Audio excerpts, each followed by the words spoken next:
Hi ಹಾಲ್ ಎಲ್ರಿಗೂ ನಮಸ್ಕಾರ. ಇವತ್ತಿನ ಭಾಗ್ಯಲಕ್ಷ್ಮಿ ಸೀರಿಯಲಲ್ಲಿ ಏನೆಲ್ಲ ಆಗುತ್ತೆ ಅಂತ ನಾನು ನಿಮ್ಗೆ ಹೇಳ್ತೀನಿ. ಅಲ್ಲಿವರೆಗೂ ಯಾರೆಲ್ಲ ನನ್ನ ಚಾನಲ್ ನೋಡ್ತಿದ್ರೆ ಪ್ಲೀಸ್ ಸಬ್ಸ್ಕ್ರೈಬ್ ಮಾಡ್ಕೊಂಡು ನೋಡಿ.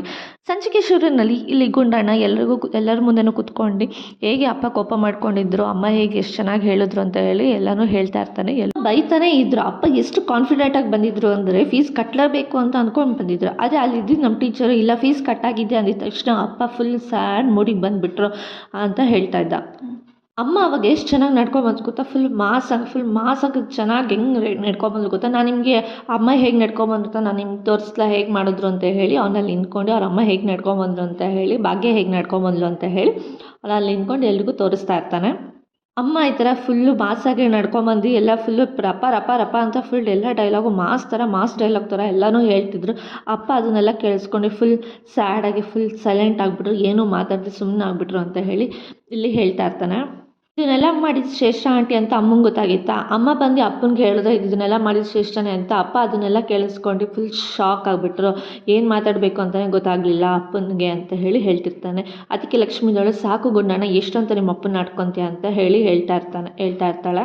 ಅವ್ರ ಅತ್ತೆ ಹೇಳ್ತಾ ಇರ್ತಾರೆ, ಎಷ್ಟು ಹೇಳಿದ್ರು ಅವಳು ಬುದ್ಧಿನೇ ಕಲಿಯಲ್ಲ ಶ್ರೇಷ್ಠ ಅಲ್ವಾ, ಅವಳಿಗೆ ಏನು ಮಾಡಬೇಕು ಅನ್ನೋದೇ ಗೊತ್ತಾಗಲ್ಲ ಅಂತ ಹೇಳಿ ಅವ್ರ ಅತ್ತೆ ಹೇಳ್ತಾ ಇರ್ತಾರೆ. ಅದಕ್ಕೇ ಅವ್ರ ಮಾವ ಇದ್ದಿದ್ದು ಅವರು ಕೂಡ ಹಾಗೆ ಹೇಳ್ತಿರ್ತಾರೆ. ಅವಳಿಗೆ ಎಷ್ಟು ಏನೇ ಮಾಡಿದ್ರು ಅವಳು ಬುದ್ಧಿ ಮಾತ್ರ ಕಲಿಯಲ್ಲ, ಬೇರೆಯವ್ರ ಉದ್ಧಾರನೂ ಆಗಲ್ಲ, ತಾನು ಉದ್ಧಾರನೂ ಆಗಲ್ಲ, ಅತ್ತ ಬುದ್ಧಿ ಅವಳಿಗೆ ಅಂತ ಹೇಳ್ತಾ ಇರ್ತಾರೆ. ಹಾಗೆ ಹೇಳ್ತಾ ಇರ್ತಾಳೆ, ಅವಳಿಗೆ ಈ ಬೇರೆಯವ್ರಿಗೆ ಕಷ್ಟ ಕೊಡೋದು ಅವಳಿಗೆ ಚಟ ಆಗಿಬಿಟ್ಟಿದೆ, ನಾವು ಎಷ್ಟು ಯಾವ ಥರ ಬುದ್ಧಿ ಹೇಳಿದ್ರು ಅವಳು ಕಲಿತಾನೆ ಇಲ್ಲ ಅಂತ ಹೇಳಿ ಹೇಳ್ತಾ ಇರ್ತಾಳೆ. ಅದೇ ಟೈಮ್ಗೆ ಪೂಜೆನೂ ಕೂಡ ಆಫೀಸ್ ಮುಗಿಸ್ಕೊಂಡು ಬಂದಾಗ ಅವನು ಹೋಗ್ಬಿಟ್ಟು ಗುಂಡಣ್ಣ ಹೋಗ್ಬಿಟ್ಟು ಕಂಗ್ರಾಟ್ಸ್ ಚಿಕ್ಕಿ ಅಂತ ಹೇಳಿ ಹೇಳ್ತಾ ಇರ್ತಾಳೆ. ಅದಕ್ಕೆ ಹೌದಾ ಥ್ಯಾಂಕ್ಸ್ ಅಂತ ಹೇಳಿ ಅವಳು ಕೂಡ ಹೇಳ್ತಿರ್ತಾಳೆ. ಕಂಗ್ರಾಟ್ಸ್ ಪೂಜಾ ಅಂತ ಎಲ್ಲರೂ ತುಂಬ ಖುಷಿಯಿಂದ ನೋಡ್ತಾ ಇರ್ತಾರೆ ಅವಳನ್ನು. ಅದಕ್ಕೇ ಭಾಗ್ಯನೇ ಫುಲ್ ಖುಷಿ ಆಗ್ತಾಳೆ. ಆಮೇಲಿಂದ ಎಲ್ಲರೂ ಕೇಳ್ತಾರೆ, ಹೇಗಿತ್ತು ಕೆಲಸ ನಿಂದು ಅಂತ ಹೇಳಿ. ಚೆನ್ನಾಗಿತ್ತು, ಆದರೆ ಸುಮ್ಮನೆ ಕೂತ್ಕೊಂಡು ಎದ್ದು ಬಂದೆ ಅಂತ ಹೇಳಿ ಹೇಳ್ತಾ ಇರ್ತಾಳೆ ಪೂಜಾನೂ ಕೂಡ. ಅದಕ್ಕೇ ಅವ್ರ ಭಾಗ್ಯವ್ರ ಅತ್ತೆ ಕೂಡ ಹೇಳ್ತಿರ್ತಾಳೆ, ನಿನಗೂ ಅದೇ ತಾನೇ ಬೇಕಿತ್ತು, ಸುಮ್ಮನೆ ಕೂತ್ಕೊಂಡು ಎದ್ದು ಬರೋ ಥರನೇ ನಿನಗೂ ತಕ್ಕಂತೆ ಕೆಲಸ ಸಿಕ್ಕಿದೆ ಬಿಡು ಅಂತೇಳಿ ಅವರು ಕೂಡ ತಮಾಷೆ ಮಾಡ್ತಾ ಇರ್ತಾರೆ. ಅದಕ್ಕೇ ಹಾಗೇನಿಲ್ಲ, ನನಗೆ ಇವತ್ತು ಮಾತ್ರ ಆಗಿದೆ ಅಷ್ಟೇ, ನೋಡಬೇಕು ಮುಂದೆ ಅಂತ ಹೇಳಿ ಹೇಳ್ತಾ ಇರ್ತಾಳೆ. ಅದೇ ಟೈಮ್ಗೆ ಭಾಗ್ಯ ಇದರಲ್ಲಿ ಏನೇ ಆಗಲಿ ಪೂಜಾ ಬಿಡು, ಅಟ್ಲೀಸ್ಟ್ ಒಂದು ಕೆಲಸ ಸಿಕ್ತಲ್ಲ ಬಿಡು ಅಂತ ಹೇಳಿ ಅವಳು ಕೂಡ ತಪ್ಪಿಕೊಂಡು ಅವಳಿಗೆ ಕಂಗ್ರಾಟ್ಸ್ ಅಂತ ಹೇಳ್ತಾ ಇರ್ತಾಳೆ.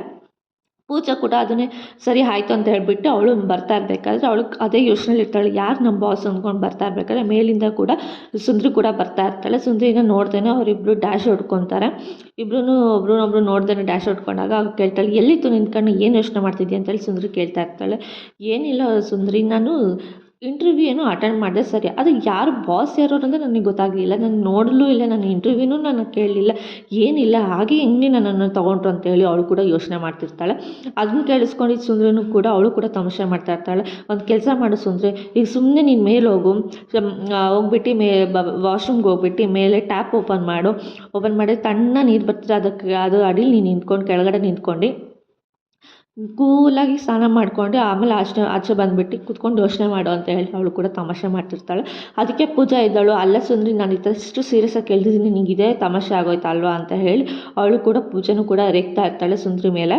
ಅದಕ್ಕೇ ಪೂಜೆ ಹೊಟ್ಟೋಗ್ಬಿಡ್ತಾಳೆ. ಅಲ್ಲ, ಈ ಹುಡುಗಿಗೆ ಪಾಸ್ ಆಗಿರೋದೇ ಹೆಚ್ಚು, ಅದರಲ್ಲಿ ಬರೀ ಯಾರು ಅಂತ ಬೇರೆ ಯೋಚನೆ ಮಾಡ್ತಿದ್ದಾಳೆ ಅಂತೇಳಿ ಅಂತ ಇರ್ತಾಳೆ. ಅದೇ ಟೈಮ್ಗೆ ಇಲ್ಲಿ ತಾಂಡವ್ ಕೂಡ ಶ್ರೇಷ್ಠ ಮನೆಗೆ ಬರ್ತಾನೆ. ತಾಂಡವ್ ಫುಲ್ ಕೋಪದಲ್ಲಿರ್ತಾನೆ. ಎಲ್ಲ ಏನೇನು ಸಿಕ್ಕಿದೆ ಅದನ್ನೆಲ್ಲ ಹೊಡೆದಾಕ್ತಾ ಇರ್ತಾನೆ ತಾಂಡವ್. ಅದಕ್ಕೆ ಶ್ರೇಷ್ಠ ಬಂದು ಸಮಾಧಾನ ಮಾಡಿ ಹೇಳ್ತಾ ಇರ್ತಾಳೆ, ಯಾಕೆ ತಾಂಡವ್ ಹಿಂಗೆ ಆಡ್ತಿದ್ಯಾ ಅಂತ. ಅಲ್ಲ, ಅವಳು ಪ್ರತಿ ಸಲನೂ ನನ್ನ ಮುಂದೆನೇ ಗೆಲ್ತಾ ಇದ್ದಾಳೆ, ನಾನು ಎಷ್ಟು ಅವಳನ್ನ ಸೋಲಿಸ್ಬೇಕು ಅಂತ ಅಂದ್ಕೊತಾ ಇದ್ದೀನಿ, ಆದರೂ ಅವಳು ಗೆಲ್ತಾನೆ ಇದ್ದಾಳೆ ಅಂತ ಹೇಳಿ ತಾಂಡವ್ ಹೇಳ್ತಾನೆ. ಶ್ರೇಷ್ಠಾಗಿ ಏನು ಮಾತಾಡಬೇಕು ಅಂತಲೇ ಗೊತ್ತಾಗ್ತಾ ಇರಲ್ಲ. ಆದ್ರೂ ತಾಂಡವ್ ಫುಲ್ ಕೋಪದಲ್ಲಿರ್ತಾನೆ. ಈ ಕಡೆ ಭಾಗ್ಯ ದೇವ್ರ ಮುಂದೆ ಕೂತ್ಕೊಂಡು ನಾನು ಪ್ರತಿ ಸಲ ನನ್ನ ಕಾಪಾಡ್ತಾನೆ ಇದೆಯಾ, ತುಂಬ ಥ್ಯಾಂಕ್ಸ್ ಅಂತ ಹೇಳಿ ದೇವ್ರಿಗೆ ಕೂಡ ಕೈ ಮುಗಿದು ಕೇಳ್ಕೊತಾ ಇರ್ತಾಳೆ. ಹೇಗೆ ಬೇಡ್ಕೊತಾ ಇರ್ತಾಳೆ. ಈ ಕಡೆ ತಾಂಡವ್ ಕೂಡ ಅವಳು ಸೋಲ್ಬೇಕು, ನನ್ನ ಮುಂದೆ ಅವಳು ಹೇಗಾದರೂ ಮಾಡಿ ಸೋಲ್ಬೇಕು, ಅವಳು ಮಾತ್ರ ನನ್ನ ಮುಂದೆ ಗೆದ್ದು ಬೀಗಬಾರ್ದು, ಅವಳನ್ನು ಹೇಗಾದರೂ ಮಾಡಿ ಸೋಲಿಸ್ಬೇಕು ಅಂತೇಳಿ ಅವರಿಬ್ಬರು ಕೂಡ ನಿಂತ್ಕೊಂಡು ಯೋಚನೆ ಮಾಡ್ತಿರ್ತಾರೆ. ಅದು ಶ್ರೇಷ್ಠಾಗಿ ಏನು ಮಾತಾಡಬೇಕು ಅಂತಲೂ ಗೊತ್ತಾಗಿರಲ್ಲ. ತಾಂಡವ್ ಕೂಡ ಯೋಚನೆ ಮಾಡ್ತಾನೆ ಇರ್ತಾನೆ. ಈ ಕಡೆ ಮತ್ತೆ ಭಾಗ್ಯ ಬಂದು ದೇವ್ರ ಹತ್ರ, ಅಲ್ಲ ನೀ ನನಗೆ ಎಷ್ಟೇ ಕಷ್ಟ ಕೊಟ್ಟರು ಪರವಾಗಿಲ್ಲ, ಆ ಕಷ್ಟ ಕೊಟ್ಟರು ಅದನ್ನು ಹೇಗೆ ನಿಭಾಯಿಸ್ಬೇಕು ಅನ್ನೋ ಜವಾಬ್ದಾರಿ ಕೊಟ್ಟರೆ ಸಾಕು, ನನಗೆ ದಾರಿ ತೋರಿಸಿದ್ರೆ ಸಾಕು ಅಂತ ಹೇಳ್ತಿರ್ತಾಳೆ. ಈ ಕಡೆ ತಾಂಡವ್ ಇದ್ದವನು ಈಗ ಏನು ಮಾಡೋದು ಅಂತೇಳಿ ಕೂತ್ಕೊಂಡು ಯೋಚನೆ ಮಾಡ್ತಿರ್ಬೇಕಾದ್ರೆ ಅವನಿಗೊಂದು ಪ್ಲ್ಯಾನ್ ಬರುತ್ತೆ. ಈ ಥರ ಮಾಡಿದ್ರೆ ಅವ್ಳು ಪಕ್ಕ ಸೋಲ್ತಾಳೆ ಅಂತ ಅವ್ನು ಮತ್ತೆ ಹೇಳ್ತಾನೆ. ಹೇಗಾದರೂ ಮಾಡಿ ಈ ವಿಷಯದಲ್ಲಿ ಅವಳು ಸೋಲಿಸಬೇಕು ಅಂತ ಹೇಳಿ ಅಂದ್ಕೊಂಡು ತಾಂಡವ್ ಕೂಡ ನಿಂತ್ಕೊತಾನೆ. ಈ ಕಡೆ ಪೂಜೆ ಬೆಳಗ್ಗೆ ಮತ್ತೆ ಆಫೀಸಿಗೆ ಬಂದಿರ್ತಾಳೆ. ಆಫೀಸಲ್ಲಿ ಬಂದು ಕೂತ್ಕೊಂಡು ಎಲ್ಲನೂ ಸರಿ ಟೇಬಲ್ ಎಲ್ಲ ಸರಿ ಮಾಡಿಕೊಂಡು ಕೂತ್ಕೊಂಡಿರ್ತಾಳೆ. ಅದೇ ಟೈಮ್ಗೆ ಅಲ್ಲೊಂದು ಪೇಪರಲ್ಲಿ ಏನೋ ಬರೆದ್ಬಿಟ್ಟು ಸ್ಟಿಕ್ ಮಾಡಿರ್ತಾರೆ. ಆ ಪೇಪರಲ್ಲಿ ಏನು ಬರೆದಿರುತ್ತೆ ಅಂತ ಓದೋಣ ಅಂತ ಹೇಳ್ಬಿಟ್ಟು ಓದ್ತಾ ಇರ್ತಾಳೆ. ಆ ಪೇಪರಲ್ಲಿ ನೀನು ಈ ಆಫೀಸಿಗೆ ಬಂದಿದ್ದಕ್ಕೆ ಖುಷಿ ಆಯಿತು, ನೀ ಕೆಲ್ಸಕ್ಕೆ ಸೇರಿದ್ದಕ್ಕೆ ಖುಷಿ ಆಯಿತು, ನನಗೆ ನಿನಗೆ ಜಾಬ್ ಕೊಟ್ಟು ನನ್ನ ಕನಸು ಕೂಡ ನನಸಾಯಿತು ಅಂತ ಹೇಳಿ ಅವರು ಕೂಡ ಅದರಲ್ಲಿ ಬರೆದು ಇಟ್ಟಿರ್ತಾರೆ. ಯಾರು ಇದನ್ನು ಬರೆದಿರ್ಬೋದು, ಯಾರು ನನ್ನ ಬಗ್ಗೆ ಗೊತ್ತಿರೋರೇ ಇದನ್ನು ಬರೆದಿದ್ದಾರೆ ಅಂತ ಹೇಳಿ ಅವಳು ಕೂಡ ಯೋಚನೆ ಮಾಡ್ತಿರ್ತಾಳೆ.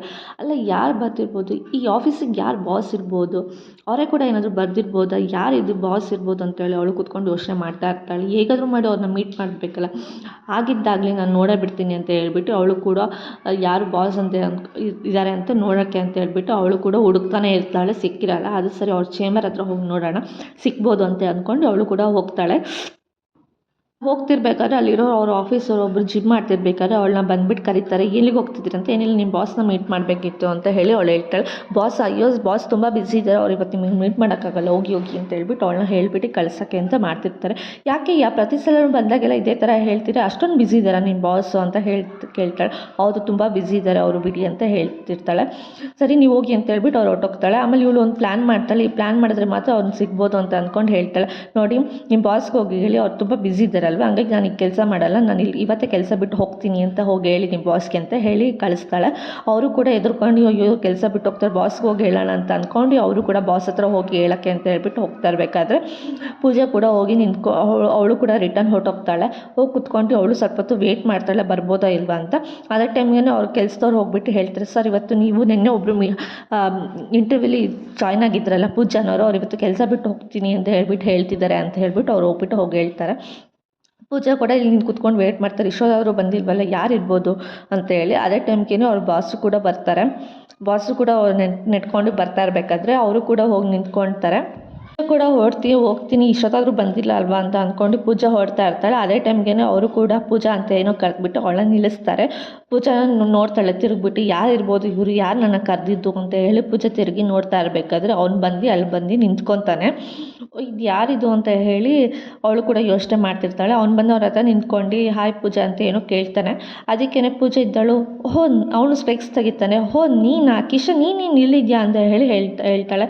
ಅದಕ್ಕೇನೆ ನಾನೇ ಬಾಸ್ ಅಂತ ಅವನು ಹೇಳ್ತಾರೆ. ನೀನು ಬಾಸ್ ಈ ಜಿಮ್ಮಿಗೆ ಅಂತ ಹೇಳ್ತಾನೆ. ಹೌದು, ಎಸ್ ನಾನೇ ಬಾಸ್ ಅಂತ ಹೇಳಿ ಅವನು ಕೂಡ ಹೇಳ್ತಾ ಇರ್ತಾನೆ. ನೀನು ಮೂತಿ ನೋಡು, ನೀನು ಬಾಸ್ ಆಗ್ತೀಯ ಅಂತ ಹೇಳಿ ಪೂಜಾ ಕೂಡ ಹೇಳ್ತಾ ಇರ್ತಾಳೆ. ಅದಕ್ಕೆ ಅವನಿಗೇನು ಮಾತಾಡಿದ್ರೆ ಸುಮ್ಮನೆ ನಿಂತ್ಕೊಂಡಿರ್ತಾನೆ. ಈ ಕಡೆ ಪೂಜಾ ಅವ್ರ ಅಮ್ಮ ಕೂಡ ಲಕ್ಷ್ಮಿಗೆ ಬೇಗ ಬಾ, ಅಲ್ಲಿಗೆ ಕಾಯ್ತಿದ್ದಾರೆ ಬೇರೆಯವರು ಅಂತ ಹೇಳಿ ಊಟಕ್ಕೆ ಅಂತ ಹೇಳಿ ಹೇಳ್ತಾಳೆ. ಅವಳಿದಳು ಅಡುಗೆ ಮನೆಯಲ್ಲಿ ಭಾಗ್ಯ ಫುಲ್ ಎಲ್ಲ ರೆಡಿ ಮಾಡಿ ಬರ್ತಾ ಇರ್ತಾಳೆ. ಬರ್ತೀನಮ್ಮ ಇರಮ್ಮ ಒಂದು ನಿಮಿಷ ಅಂತ ಹೇಳಿ ಕೂಡ ಹೇಳ್ತಾ ಇರ್ತಾಳೆ. ಅವರ ಅಮ್ಮ ಇದು ನೀನು ತಾನೇ ಹೇಳಿದ್ದು ಇವತ್ತು ಒಪ್ಕೊಂಡಿರೋದು ಅಡುಗೆ ಕಾಂಟ್ರಾಕ್ಟರು, ಅವ್ರು ತಡವಾಗಲ್ವಾ, ಅವ್ರಿಗೆ ಲೇಟ್ ಆಗಲ್ವಾ, ಪೂಜೆ ಬೇರೆ ಮಾಡಿಸ್ಬೇಕಲ್ವಾ ಅಂತ ಹೇಳ್ತಾರೆ. ಅದಕ್ಕೇನೋ ಅದೇ ಟೈಮ್ಗೆ ಅವ್ರ ಅಮ್ಮ ಕೂಡ ಅವ್ರ ಅತ್ತೆ ಮಾವ ಎಲ್ಲ ಬರ್ತಾರೆ. ಅತ್ತೆ ನನಗೆ ಒಂದು ಸತ್ಯನಾರಾಯಣ ಪೂಜೆಯಲ್ಲಿ ಅಡುಗೆ ಇದರಲ್ಲಿ ಹೋಗ್ತೀನಿ ಅಂತ ಹೇಳ್ತಾರೆ. ಓ ಹೌದಾ, ಒಳ್ಳೇದಾಯಿತು, ದೇವ್ರ ಹತ್ರ ಚೆನ್ನಾಗಿ ಕೇಳ್ಕೊ, ಅಡುಗೆ ದೇವ್ರಿಗೆ ತಾನೇ ಚೆನ್ನಾಗಿ ಮಾಡ್ತಿದ್ದೆ, ತುಂಬ ಚೆನ್ನಾಗಿ ಮಾಡು ಅಡುಗೆ ಅಂತ ಹೇಳಿ ಅವ್ರ ಅತ್ತೆ ಹೇಳ್ತಾ ಇರ್ತಾರೆ. ಹ್ಞೂ ಅಂತ ಚೆನ್ನಾಗಿ ಮಾಡ್ತೀನಿ ಅಂತ ಹೇಳ್ತಾರೆ. ಅದಕ್ಕೇ ಇವತ್ತು ಹೋಗಿದ್ನಲ್ಲ ನಿರ್ಮಲಾ ಆಂಟಿ ಮನೆಗೆ ಹೋಗ್ತಾ ಇದ್ದೀನಲ್ಲ, ಅವರು ಕೂಡ ನನ್ನ ಅಮ್ಮ ಮನೆಗೆ ಬಂದಾಗೆಲ್ಲ ಪ್ರತಿ ಸಲವೂ ನೀನು ಇದು ಮಾಡಿಕೊಡು ಅದು ಮಾಡಿಕೊಡು ಭಾಗ್ಯ ಅಂತ ಹೇಳಿ ಅವರು ಕೂಡ ಕೇಳ್ತಾ ಇರ್ತಾರೆ. ಅವ್ರು ತುಂಬ ಒಳ್ಳೆಯವರಿದ್ದಾರೆ ಅಂತ ಲಕ್ಷ್ಮಿ ಹೇಳ್ತಿರ್ತಾಳೆ. ಹೌದಾ ಸರಿ ಆಯಿತು ಅಂತ ಹೇಳ್ತಿರ್ಬೇಕಾದ್ರೆ ನೀನು ಯಾರು ಸೊಸೆ ಹೇಳಿ, ನನ್ನ ಸೊಸೆ ಅಲ್ವಾ ಅಂತ ಹೇಳಿ ಹೇಳ್ತಿರ್ತಾಳೆ. ಅದೇ ಟೈಮ್ಗೆ ಸುಂದ್ರಿದ್ದಾಳು, ಓಹೋ ಭಾಗ್ಯಂಗೆ ಇದಕ್ಕೂ ಅಡುಗೆ ಮದುವೆ ಮುಂಚೆ ಉಪ್ಪಿ ಅದು ಸಕ್ಕರೆ ಅದು ಯಾವುದೂ ಗೊತ್ತಿರಲ್ಲ, ಈ ಮನೆಗೆ ಬಂದಮೇಲಿಂದ ಅವಳಿಗೆ ಉಪ್ಪಿ ಅದು ಸಕ್ಕರೆ ಅದು ಅಂತ ಎಲ್ಲ ಕಲ್ತಿರೋದು, ಅಲ್ಲಿ ತನಕ ಅವಳಿಗೆ ಏನೂ ಗೊತ್ತೇ ಇಲ್ಲ ಅನ್ನೋ ಥರ ಆಡ್ಕೊತಾ ಇರ್ತಾಳೆ ಅವ್ರ ಅತ್ತೆ ಗುರಾಯಿಸ್ಕೊಂಡು ನೋಡ್ತಾ ಇರ್ತಾರೆ. ಅದೇ ಟೈಮ್ಗೆ ಭಾಗ್ಯ ಇದ್ದಳು, ಸುಮ್ಮನೆ ಇರು ಸುಂದರಮ್ಮ ಅಂತ ಹೇಳಿ ಹೇಳ್ತಾ ಇರ್ತಾಳೆ. ಮತ್ತು ಇನ್ನೇನಮ್ಮ ಅವಳು ಮುಂಚೆಯಿಂದನೂ ಅಡುಗೆ ಮಾಡ್ತಿದ್ಲು ತಾನೆ, ಇವಾಗ ನೀವಾಗೇ ಬಂದಿದ್ದ ತಕ್ಷಣ ಕಲ್ತ್ಕೊಬಿಡ್ತಾಳೆ ಹೇಳಿ ಅಂತ ಹೇಳ್ತಾಳೆ. ಅದಕ್ಕೆ ಅವ್ರ ಮಾವ ಇದ್ದಿದ್ದು ಹಾಗೆ ಹೇಳು ಸುಂದ್ರಿ ಅಂತ ಹೇಳಿ ಅವ್ರ ಮಾವನು ಕೂಡ ಹೇಳ್ತಾ ಇರ್ತಾರೆ. ಸರಿ ಆಯಿತು ಹೋಗು ಬಾ. ಅದಕ್ಕೇ ಲಕ್ಷ್ಮಿ ಭಾಗ್ಯ ಇದ್ದಳು, ಅತ್ತೆ ಯಾವುದೇ ಕಾಂಟ್ಯಾಕ್ಟ್ ಬಂದರೂ ನಾವು ಬಿಡೋದು ಯಾಕೆಂದರೆ ಈ ಮಂತ್ EMI ಕಟ್ಟಬೇಕಲ್ವಾ ಅಂತ ಹೇಳಿ ಹೇಳ್ತಾ ಇರ್ತಾಳೆ. ಹ್ಞೂ ಸರಿ ಆಯಿತು ಅಂತ ಹೇಳಿ ಸುಂದ್ರಿ ಅವ್ರ ಅತ್ತೆ ಹೇಳ್ತಿರ್ತಾರೆ. ಅದೇ ಟೈಮ್ಗೆ ಸುಂದ್ರಿ ನಿದ್ದಳು, ಅಯ್ಯೋ ನಿಮ್ಮ ಅತ್ತೆ ಏನು ನಾನೇನು ಬಿಡಲ್ಲ ಬಿಡು ಭಾಗ್ಯ, ನೀನು ಯಾವುದಕ್ಕೂ ತಲೆ ಕೆಡ್ಸ್ಕೊಬಿಡ, ನೀನು ಆರಾಮಾಗಿ ಹೋಗಿ ಕೆಲಸ ಮುಗಿಸ್ಕೊಂಡು ಬಾ ಅಂತ ಹೇಳಿ ಸುಂದ್ರಿ ಹೇಳ್ತಾ ಇರ್ತಾಳೆ. ನಿಮ್ಮ ಅತ್ತೆಗೆ ಯಾವುದೇ ಬಿಟ್ಟರು ನಾನಂತೂ ಬಿಡಲ್ಲ, ಕಾಂಟ್ರಾಕ್ಟ್ ತೊಗೊಳ್ತೀನಿ ಅಡುಗೆದು ಯಾವುದಾದ್ರೂ ಇತ್ತು ಅಂತ ಹೇಳಿ ಸುಂದ್ರಿನೂ ಕೂಡ ಹೇಳ್ತಿರ್ತಾಳೆ.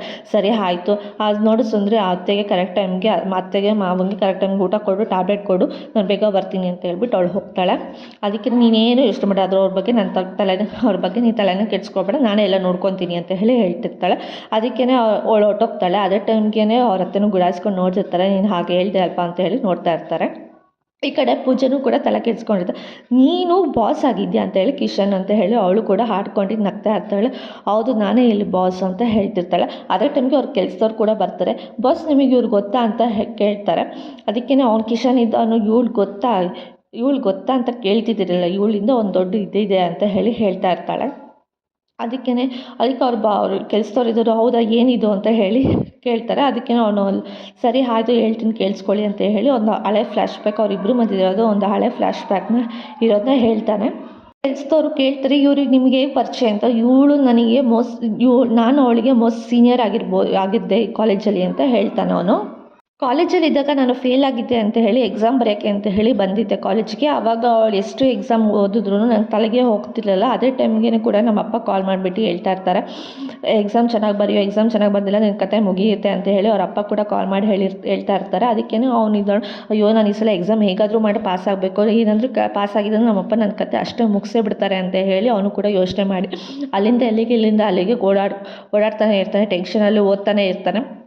ಅದು ನೋಡಿದ್ದ ಪೂಜಾ ಅವಳ ಗ್ಯಾಂಗಲ್ಲಿ ಬರ್ತಾ ಇರ್ತಾಳೆ. ಪೂಜಾ ಬಂದು ಕೇಳ್ತಾಳೆ, ಏನು ಹಿಂಗೆ ಇಲ್ಲಿದ್ಯಾ ನೀನು ಅಂತ ಹೇಳಿ. ಏನಿಲ್ಲ ಎಕ್ಸಾಮ್ ಬರೆಯೋಕ್ಕೆ ಬಂದಿದ್ದೀನಿ ಅಂತ ಹೇಳ್ತಾಳೆ. ಅಯ್ಯೋ ನೀನು ಎಕ್ಸಾಮ್ ಬರೆಯೋಕ್ಕೆ ಬಂದಿದ್ಯಾ, ಈ ಸಲನೂ ಬರೀತೆ ಅಥವಾ ಮತ್ತೆ ಫೇಲ್ ಆಗ್ತೀಯ ಅಂತ ಎಲ್ಲ ಹೇಳ್ತಾ ಇರ್ತಾಳೆ, ರೇಗಿಸ್ತಾ ಇರ್ತಾಳೆ. ಅದನ್ನು ಕೇಳಿಸ್ಕೊಂಡಿದ್ದ ಅವನು, ಸುಮ್ಮನೆ ಇರಮ್ಮ, ನಾನು ಎಕ್ಸಾಮ್ ಬರೆದ್ರೆ ಪಾಸ್ ಆಗಬೇಕು, ಇಲ್ಲಾಂದರೆ ನಮ್ಮಪ್ಪ ನನ್ನ ಕತೆ ಅಷ್ಟೇ ಮುಗಿಸೇ ಬಿಡ್ತಾರೆ ಅಂತ ಹೇಳ್ತಿರ್ತಾನೆ. ಓಹೋ ಹೌದಾ, ಅದಕ್ಕೆ ನೀನು ಎಕ್ಸಾಮ್ ಬರೆಯೋಕ್ಕೆ ಇಷ್ಟೊಂದು ಉದ್ದಾಡ್ತಿದ್ಯಾ ನೀನು ಅಂತ ಹೇಳ್ತಾನೆ. ಅದಕ್ಕೆ ನೀನು ಓದಿದ್ಯಾ ಅಂತ ಹೇಳಿ ಅವನು ಕೇಳ್ತಾನೆ. ಅದಕ್ಕೆ ಪೂಜೆ ಇದ್ದಳು, ಓದೋದ, ಅಯ್ಯೋ ಬಿಡು, ಓದಿದ್ರೆ ತಾನೇ ಎಕ್ಸಾಮ್ ಬರೆಯೋಕ್ಕೆ ಅಂತ ಅವಳು ಕೂಡ ಹೇಳ್ತಾ ಇರ್ತಾಳೆ. ಮತ್ತು ಇಷ್ಟು ಆರಾಮಾಗಿದೆ, ಎಷ್ಟು ಕೂಲಾಗಿದೆ ನೀನು ಅಂತ ಹೇಳಿ ಅವನು ಕೇಳ್ತಾ ಇರ್ತಾನೆ.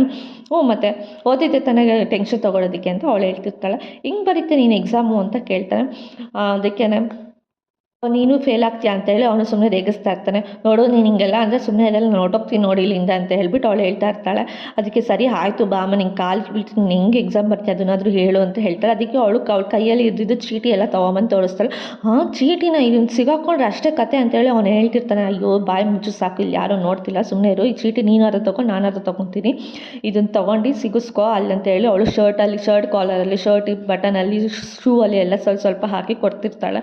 ನೋಡು ಇದನ್ನು ತೊಗೊಂಡು ಆರಾಮಾಗಿ ತೊಗೊಂಡೋಗಿ ಎಕ್ಸಾಮ್ ಬರಿ, ನೀನು ಪಕ್ಕ ಪಾಸ್ ಆಗ್ತೀಯ, ಪಾಸ್ ಆಗಿಲ್ಲ ಅಂದರೆ ನಂಗೆ ಬಂದು ಕೇಳೋ, ಆಯಿತಾ ಸರಿ ಅಂತ ಹೇಳ್ಬಿಟ್ಟು ಅವಳು ಅಲ್ಲಿಂದ ಹೊರಟೋಗ್ತಾಳೆ. ಇವತ್ತಿನ ಸಂಚಿಕೆ ಅಲ್ಲಿಗೆ ಮುಕ್ತಾಯಿತು. ನಾಳಿನ ಸಂಚಿಕೆಯಲ್ಲಿ ಏನಾಯಿತು ಅಂತ ನಾನು ನಿಮ್ಗೆ ಹೇಳ್ತೀನಿ. ಅಲ್ಲಿವರೆಗೂ take care, bye bye, thanks for watching.